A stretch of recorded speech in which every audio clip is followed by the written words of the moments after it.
Regardless of which hobby you have, be it robotics, photography, electronics, you name it, it seems like the inevitable is going to happen. You have to pack up your tools and go to a remote location and do your thing. And in my case, I do that both professionally and in my hobbies. Here I've got my camera case that I'm using right now. It's one that I've had for a very short period of time to accommodate all this new YouTube gear that I've got. And then over here is one that I've been working on for a while, and this is a support computer for Razzie the Robot, part of my other interest on this channel.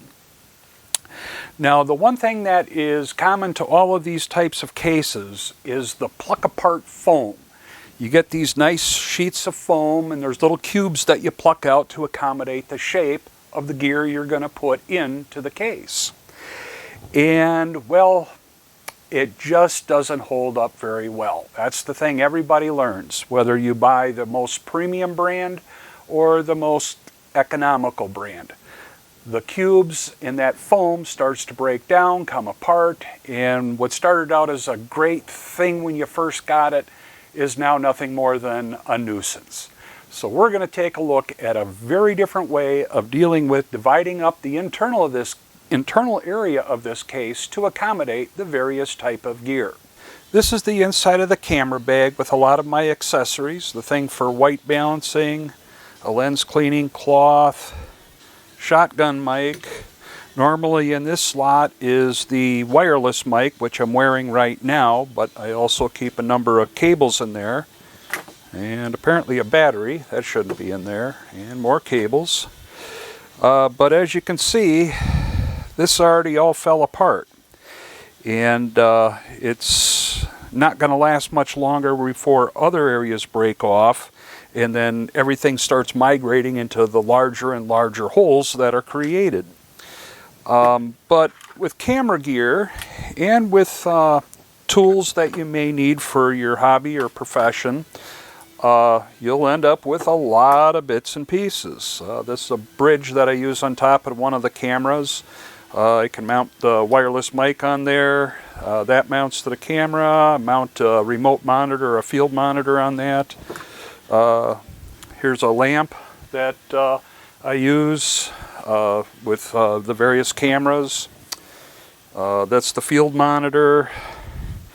And as you can see, this is all falling apart and breaking.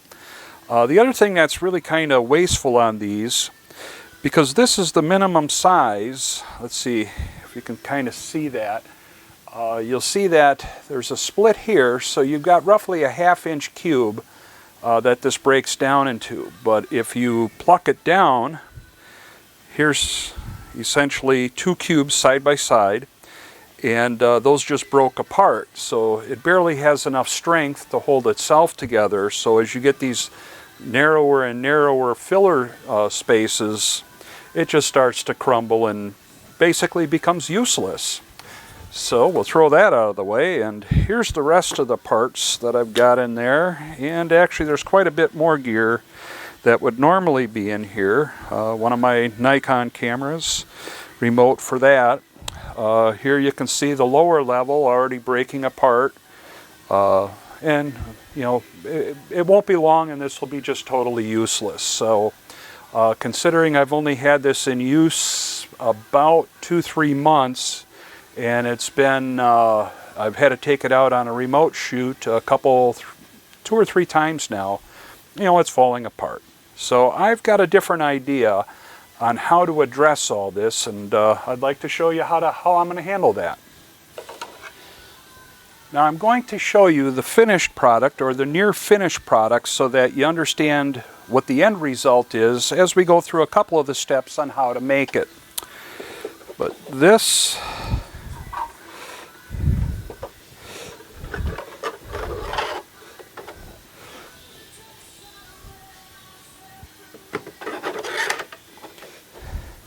and there I have a much more organized divider system that's much more durable and is still padded.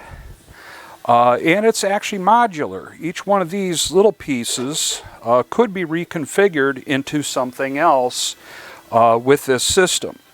Now it will require that you have a 3D printer, because that's how these are made, and a few other little craft tools for cutting the foam. But beyond that, the bulk of the time is spent figuring out how you want to organize and put all of your gear inside the case. To start out with the design for this, I measured all my devices, my cameras, battery chargers, the field monitor, etc.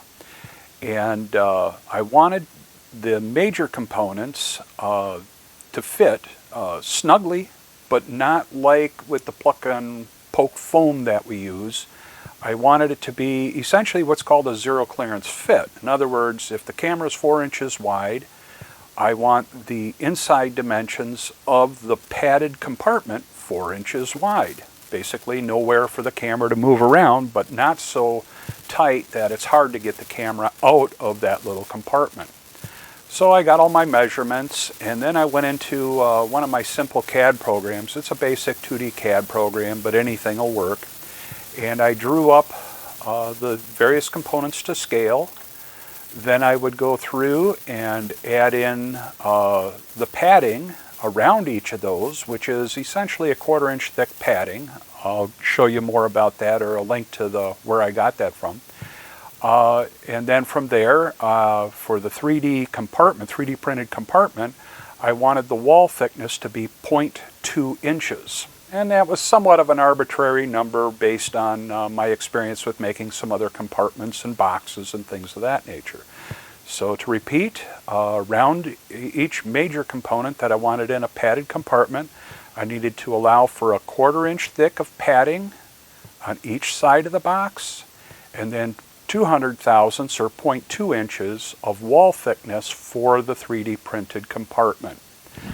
So I went through, grouped the items together, laid them out on this 2D CAD, got what I think was good. I knew I had a lot of extra space in here because these compartments are all 4 inches deep, top to bottom, and some of the devices that go into them are not that tall, so to speak. So you can put a lot of stuff in some of these compartments.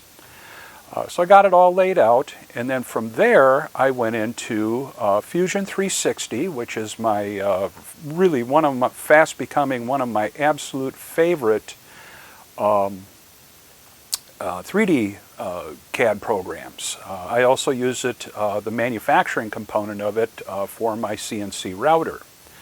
But it's a great 3D application for doing design and engineering work, and for hobbyists, I believe they're still offering it for free, so the value is just absolutely incredible.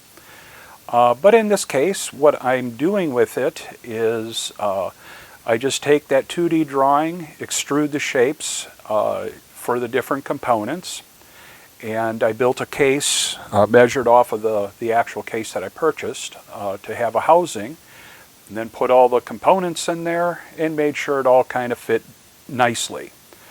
In truth, I did cheat. On the earlier design, I didn't put it in the case, so I forgot that the case had rounded corners. And a few of the parts that I printed, those little compartments, I printed and designed with square corners. Obviously it didn't fit. So take the time to do it right.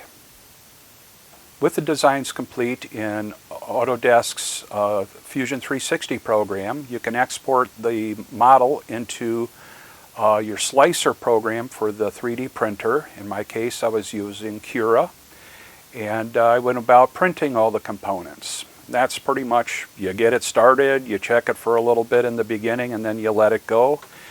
This particular part, the one with the 4 long narrow slots and then the wider slot on the end, that part ran for, I want to say, almost 40 hours to print. Now mind you, of course the printer's doing it, I ain't doing anything, so I'm off goofing off, sleeping, or even at work. But you got to allow a lot of time for these things to print. The 3D printers don't just puke them out in a couple of minutes like some people would like you to believe. So here's one of the completed compartments. This one I believe is going to be for the D3300 camera that I've got. It's an Icon.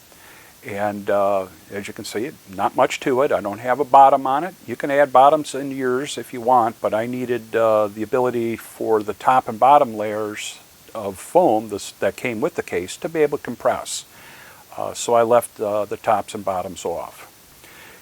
Here you can see the foam that I purchased. I got this from McMaster Carr, a great industrial supply house. Link is in the description below. That roll is 50 feet long, so I'll be able to do a number of cases. And it was about $50, so $1 a foot, and it's 4 inches wide. Now I'll caution you right now, the adhesive that's on the back of this is forever. It is absolutely permanent. So once you stick the foam on your compartment, it's not coming off again.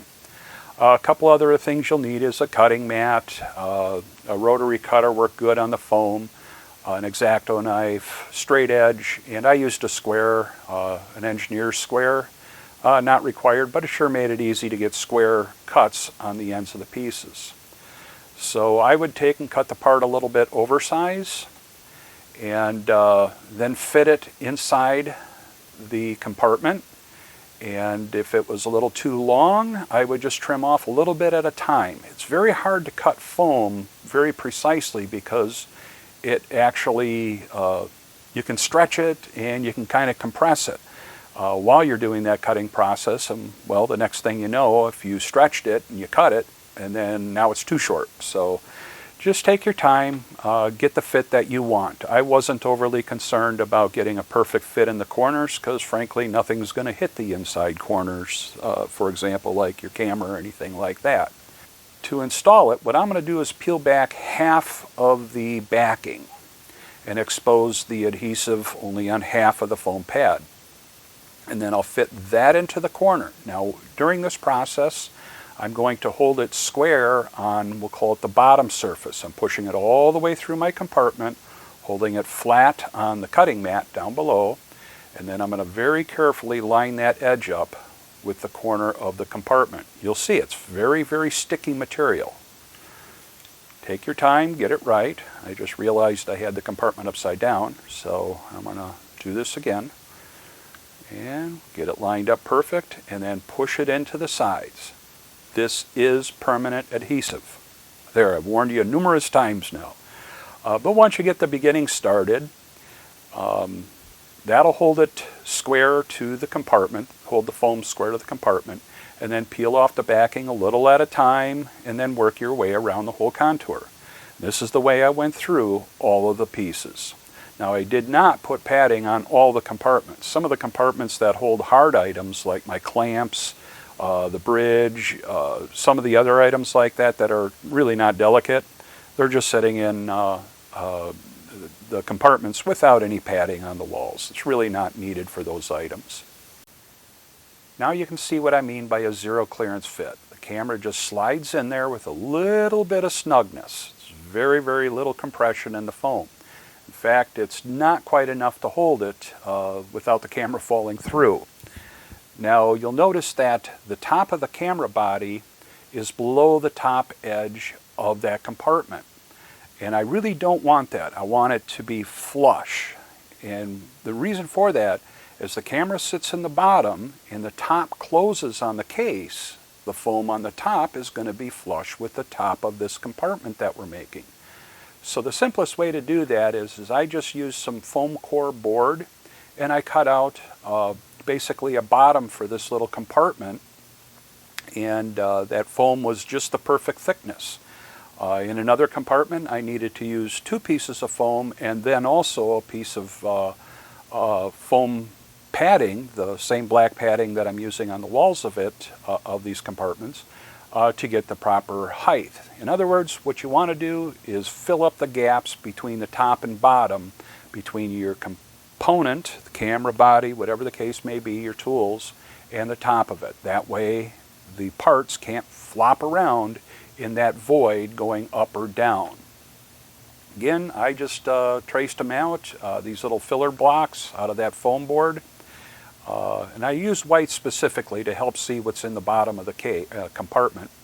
And just slide it in. It's all friction fit, no tape, no nothing else holding it in. And now with the camera in it, and with the slight snug fit on the camera, and then that bottom in there, the camera actually is held completely in that compartment, just on friction. And I do mean there's very little contact between the camera and that foam padding on the sides of the compartment.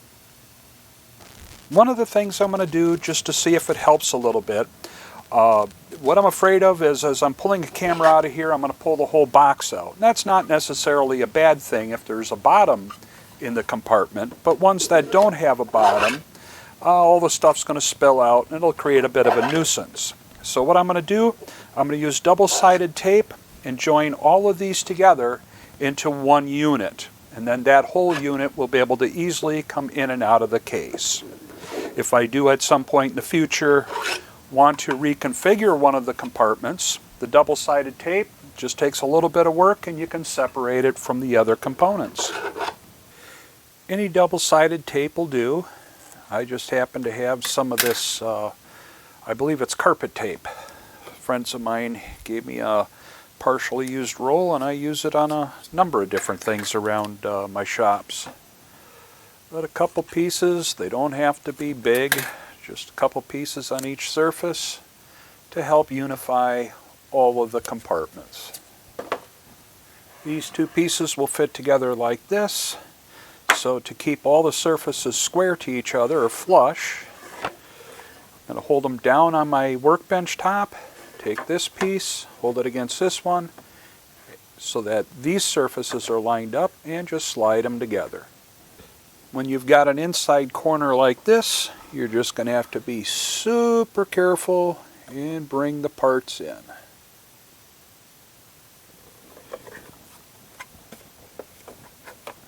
And that should do that one.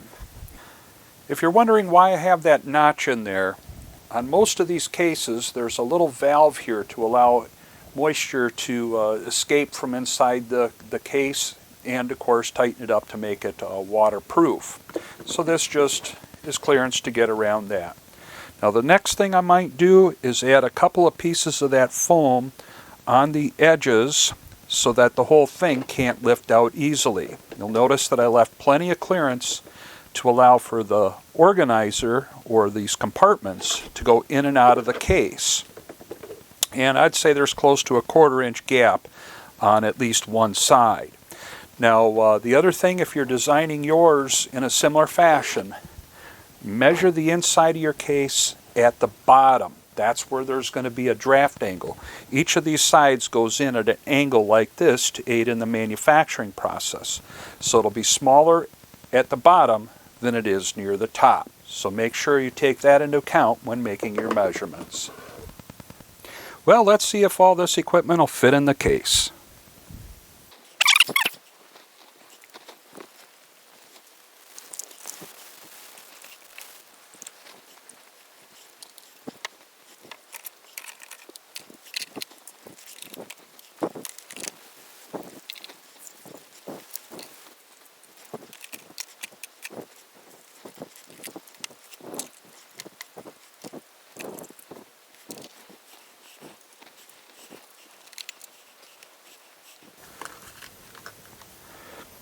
And with the exception of the wireless mic, which I'm wearing, that would fit in here, along with the, this is the transmitter, the receivers on the camera. Those will easily fit in that slot. And then the camera that we're recording with right now would be in this location. And that is all the gear, all the cables, all the clamps, the gizmos, the gadgets, everything is in the case with that one exception, or the mic and the camera.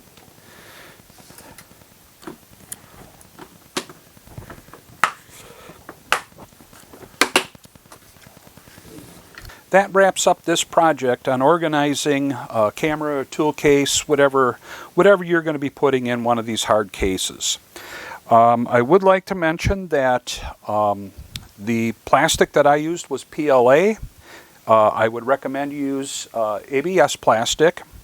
if you're doing your own 3D printing. If you're having somebody print your design for you, talk to them and see what they recommend for the type of equipment that you're going to put in your case and the environment in which it's going to be used.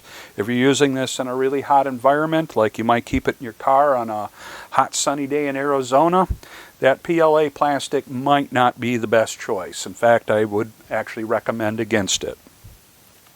If you like what you saw, please subscribe, give us a thumbs up, let us know how we're doing, and please share this channel with your friends. We'd love nothing more than to grow this community and get a lot of makers involved.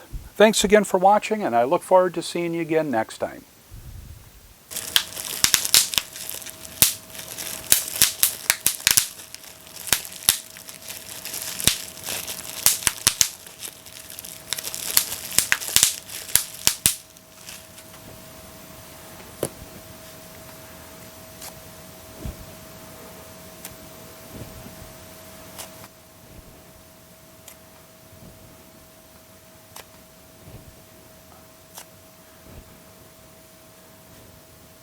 When I need therapy, I prefer to pluck foam.